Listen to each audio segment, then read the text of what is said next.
Start. Good morning बच्चों। जैसा कि आप देख रहे हैं बोर्ड पर मैं लिखा हूँ मैथमेटिक्स क्लास 11 सेट थ्योरी समुच्चय सिद्धांत। पहली बात तो आप लोगों का जो है क्लास 11 में स्वागत है सभी छात्र छात्राओं का।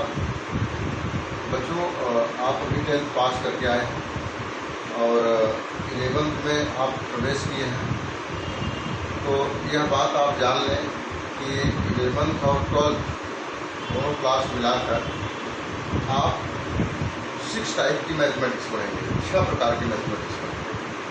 अभी तो आपने जो क्लास 10th तक मैथमेटिक्स पढ़ा वो एक नॉर्मल मैथमेटिक्स थी। नॉर्मल मैथमेटिक्स का मतलब ये है कि बोल चाल में कुछ न कुछ हम क्लास 7 8 से मिलता जुलता था, लेकिन क्लास 11th में कुछ मैथमेटिक्स ऐसे हैं, कुछ चैप्टर्स ऐसे हैं जो कि वहाँ नहीं मिलेंगे, तो 10th में या 9th में नहीं मिलेंगे, मैच नहीं करेंगे। तो उससे घबराना नहीं है, थोड़ा सा सीखना है और इजी वे से सिखाने का हम प्रयास करेंगे। जो 6 मैथमेटिक्स है वो किस प्रकार से है, जैसे अलजेब्रा। पहले तो 6 गणित अलग थी, अब एक में हो गया है, लेकिन उसके पार्ट जरूर हैं, उसमें 100 पार्ट हैं। अलजेब्रा हो गया, इसके बाद कोऑर्डिनेट ज्योमेट्री हो गई,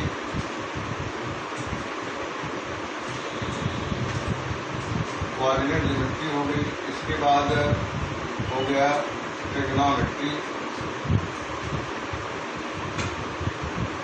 इसके बाद हो गया डायनामिक्स, इसके बाद हो गया स्टैटिक्स, इसके बाद हो गया कैलकुलस। देखिए अलजेब्रा मतलब बीजगणित जानते हैं आप लोग। कोऑर्डिनेट ज्योमेट्री मतलब होता है निर्देशांक ज्यामिति। ट्रिग्नोमेट्री मीन्स जानते हैं त्रिकोणमिति। डायनामिक्स मतलब होता है गति विज्ञान। अब आप कहेंगे गति विज्ञान सब विज्ञान में होगा, नहीं, मैथ है, गति विज्ञान इसका नाम है और यह स्थिर विज्ञान है। गति विज्ञान में गतिमान वस्तुओं पर हम आधारित सवाल का अध्ययन करेंगे और स्टैटिक्स में स्थिर वस्तुओं पर आधारित सवालों का अध्ययन करेंगे। कैलकुलस को कैलकुलस ही कहते हैं। कैलकुलस एक इंटरेस्टिंग, बहुत ही मोर इंटरेस्टिंग मैथमेटिक्स है। एक बार अगर इसको पढ़ लेंगे तो आपको लगेगा कि नहीं, बिना इसके पढ़े आनंद नहीं आएगा। तो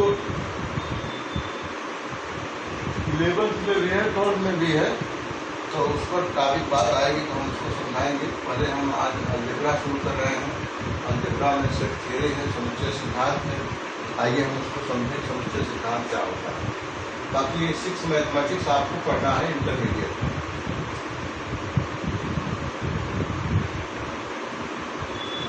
तो बच्चों आइए समझते हैं समुच्चय होता क्या है। सेट हम कहते हैं कि घरों में कभी देखते हैं कि बर्तन रखा रहता है, ऊपर दीवार पर जो स्टैंड लगा रहता है, थाली एक जगह लगी रहती है, गिलास, सभी गिलास एक जगह, सभी चम्मच एक जगह, तो कहते हैं ना कि सेट में रखा गया है। कभी कभी ढेर सारी किताबें रहती हैं, कहते हैं सेट करके रख दीजिए, बुक को सेट करके रख दीजिए, किताबों को सेट करके रख दीजिए। एक अलग कॉम्बिनेशन हो, जैसे कॉपी को अलग ढंग से सेट किया मैंने, बुक को अलग ढंग से सेट किया, पेन को अलग जगह सेट किया, रबर को अलग जगह सेट किया, मतलब कई प्रकार की कापियाँ हैं, लेकिन एक जगह मैंने उसको केवल कापियों को रखा, मतलब कापियों को सेट किया। कई तरह की बुक हैं, उसको एक जगह रखा, इसका मतलब बुक्स को मैंने सेट किया। बर्तन स्टैंड में कई थालियाँ हैं छोटी बड़ी, लेकिन मैंने एक रो में उसको सेट किया। गिलास को भी मैंने एक रो में सेट किया। तो इसे कहते हैं सेट करना, मतलब कि एक समूह होता है। सेट का मतलब होता है समूह। और समूह को और अगर क्लेरिफाई करें तो क्लास, जैसे क्लास क्यों कहा जाता है जहाँ बच्चे पढ़ते हैं, क्योंकि उसमें कई बच्चे एक जगह बैठे रहते हैं। मतलब क्लास 7th के बच्चे उसी क्लास में रहते हैं, क्लास 8th के बच्चे दूसरे क्लास में रहते हैं, तो प्रत्येक एक समूह बन गया, मतलब क्लास 7th के सभी बच्चों का एक समूह बन गया। That is called class. उसे हम क्या कहेंगे? क्लास कहेंगे। क्लास वर्ड जो डिफाइन कर रहा है वो समूह को डिफाइन कर रहा है। दूसरी बात बच्चों यह है कि क्लास को हम एग्रीगेट भी कहते हैं। एग्रीगेट का मतलब होता है समूह, और एग्रीगेट होता है, और क्या कहते हैं कि एग्रीगेट हो गया, क्लास हो गया, ग्रुप हो गया, सेट हो गया, समुच्चय हो गया। ये सब जो वर्ड है ये ग्रुप को डिफाइन करते हैं, झुंड को डिफाइन करते हैं, ग्रुप को डिफाइन करते हैं। जैसे भेड़ों की झुंड, भेड़ की झुंड जा रही है तो एग्रीगेट ऑफ द शीप, भेड़ों की झुंड। तो एक समान चीजें जब झुंड में होती हैं उसे हम सेट कहते हैं या ग्रुप से डिफाइन करते हैं।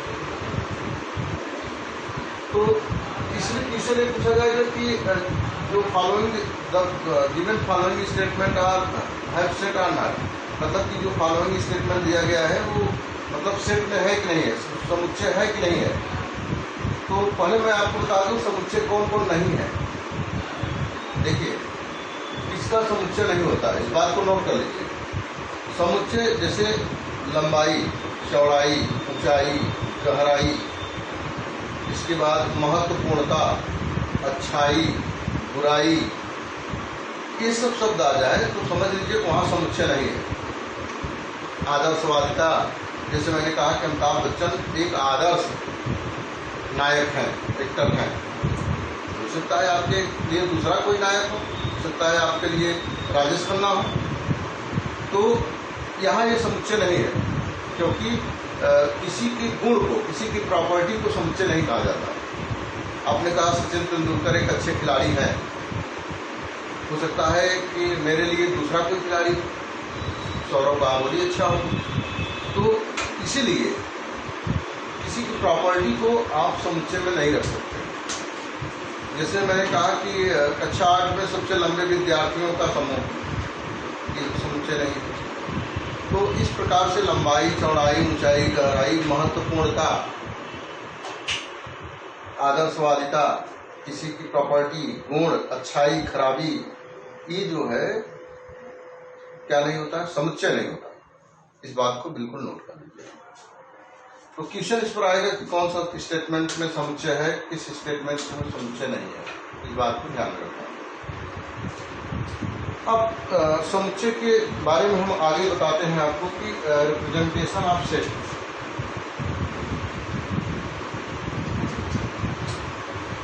रिप्रेजेंटेशन ऑफ सेट, समुच्चयों का निरूपण।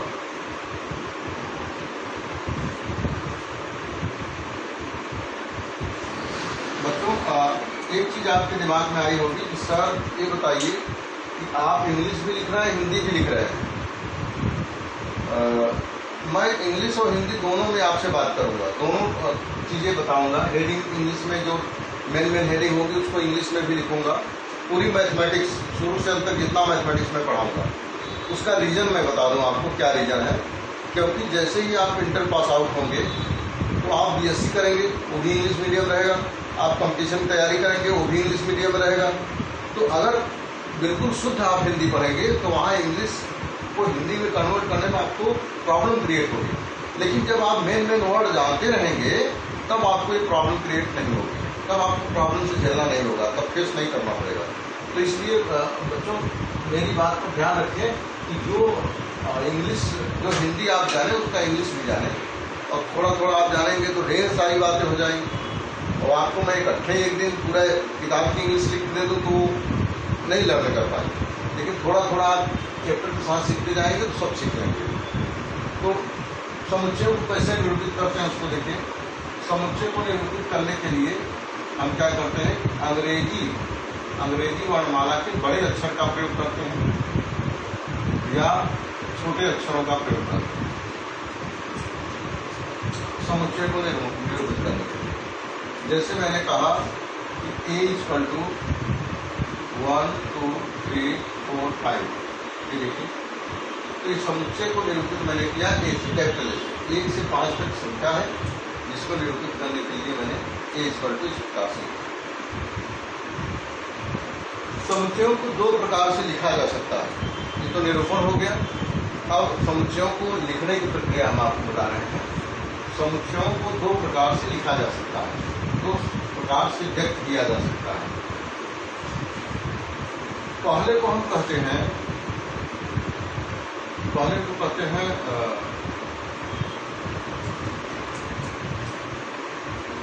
Tabular method.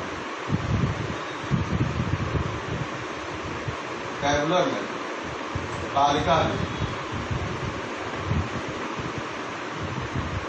तालिका बेस कहते हैं। और दूसरे को कहते हैं set builder form method. Set builder form method Hindi में कहते हैं समुच्चय निर्माण विधि।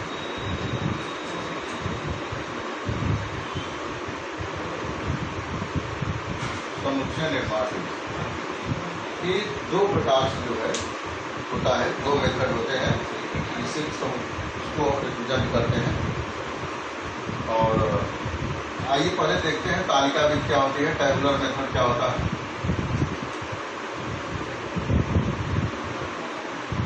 टैबुलर मेथड में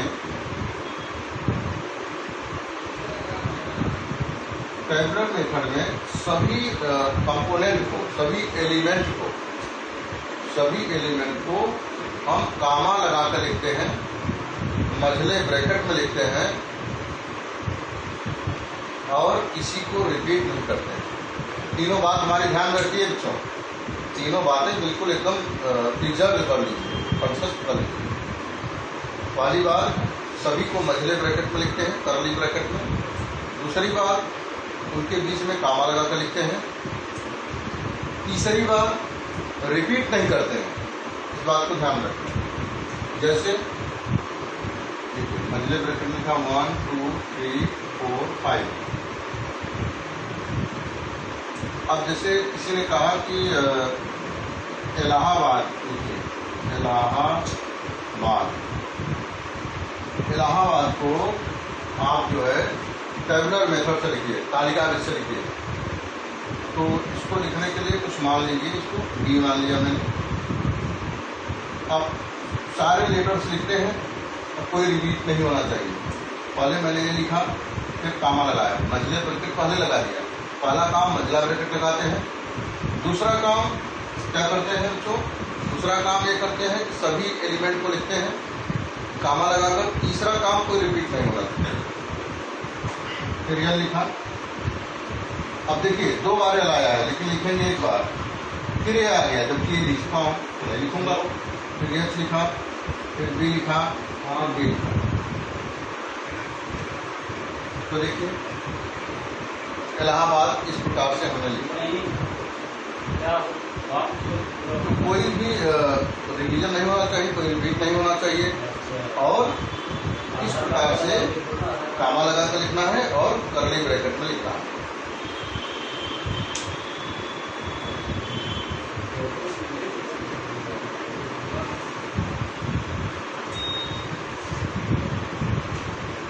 जैसे उल्फ, WOLF, उल्फ, और लिखना है, उल्फ लिखना है और फॉलो लिखना है।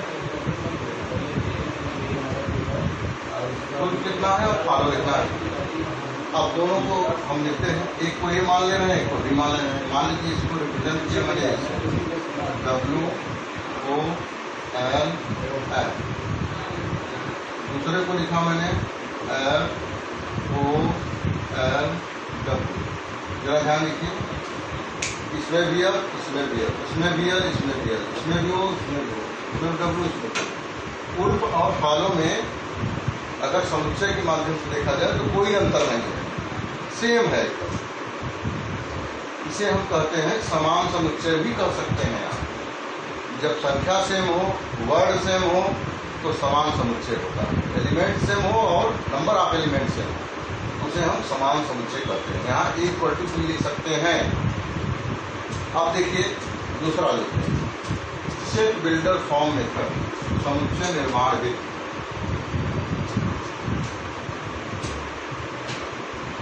बहुत ध्यान से समझना है। समुच्चय निर्माण विधि में हमने आप टेबुलर मेथड पहले लिखा 1 2 3 4 5 ये लिख दिया। अब आपको इसको लिखना है tabular method, set builder form method लिखना है, समुच्चय निर्माण विधि में लिखना है। तो इसके लिए हम क्या करते हैं कि इक्वल टू यहाँ लिखते हैं x is such that x. इसे क्या पढ़ते हैं बच्चों? इसे पढ़ते हैं x is such that x. इसकी हिंदी होती है कि यक्स इस प्रकार है कि, क्या होती है हिंदी इसकी? यक्स इस प्रकार है कि, इसका मतलब क्या होता है? X is such that x. इसे कभी कभी ऐसा भी लिखते हैं, ऐसा लाइन बीच में लिख देते हैं, किताब में लिखा रहता है, तो इसका मतलब यही हुआ जो इसका मतलब हुआ। लेकिन इसको पढ़ते हैं, प्रोनाउंसिएशन इसका दूसरे तरीके से करते हैं। इसे x is such that x कहते हैं, इसे यक्स कोलन एक्स कहते हैं। देखिए नया वर्ड सब मिल रहा है आपको। इसे यक्स सच दैट यक्स कहते हैं, इसे यक्स कोलन एक्स कहते हैं। जितनी मैथमेटिक्स अब 11th में पढ़ेंगे आप 11th 12 में, सब में आपको नए वर्ड मिलेंगे, नए चैप्टर मिलेंगे, लेकिन आपको बिल्कुल घबराना नहीं है, धीरे धीरे सब सीखना है। तो x is such that x, x इस प्रकार है कि, ऐसा है यक्स, यक्स इस प्रकार है कि greater than or equal than 1, एक से बड़ा है या एक से बराबर है। मतलब इसकी स्टार्टिंग ग्रेटर देन और इक्वल देन का मतलब हुआ कि इसकी स्टार्टिंग 1 से हुई है और कहाँ तक ये है? X is less than or equal than 5, कहाँ तक है? यक्स जो है 1 से बड़ा है और 5 से छोटा है, या कह लीजिए 1 से लेकर 5 तक है। यक्स की जो वैल्यू है वो कहाँ से कहाँ तक है? 1 से लेकर 5 तक। इसको दूसरे वर्डों में लिख सकते हैं और थोड़ा सा और बढ़िया लिख दीजिए कि x is such that x belongs capital M. जो यक्स है वो क्या है? नेचुरल नंबर है, प्राकृतिक संख्या है। यक्स क्या है? प्राकृतिक संख्या। इसलिए तो मैंने लिखा ना belongs M capital M. X एक प्राकृतिक संख्या है जो कहाँ से कहाँ तक है? X is greater than 1 and less than 5। X की वैल्यू 1 से लेकर 5 तक है और वह संख्या है क्या? नेचुरल नंबर है, प्राकृतिक संख्या है। तो इसको एक अच्छे स्टेटमेंट में लिखने की घटना को हम सेट बिल्डर फॉर्म मेथड करते हैं। सेट बिल्डर फॉर्म मेथड मतलब होता है सांकेतिक भाषा में उस बात को लिखना। तो बच्चों आपने देख लिया कि दोनों प्रकार के समुच्चय को इस प्रकार से निरूपित हम करते किए। अब हम नेक्स्ट वीडियो में आपको बताएंगे टाइप ऑफ सेट। क्या बताएंगे आपको? Type of set. Thank you.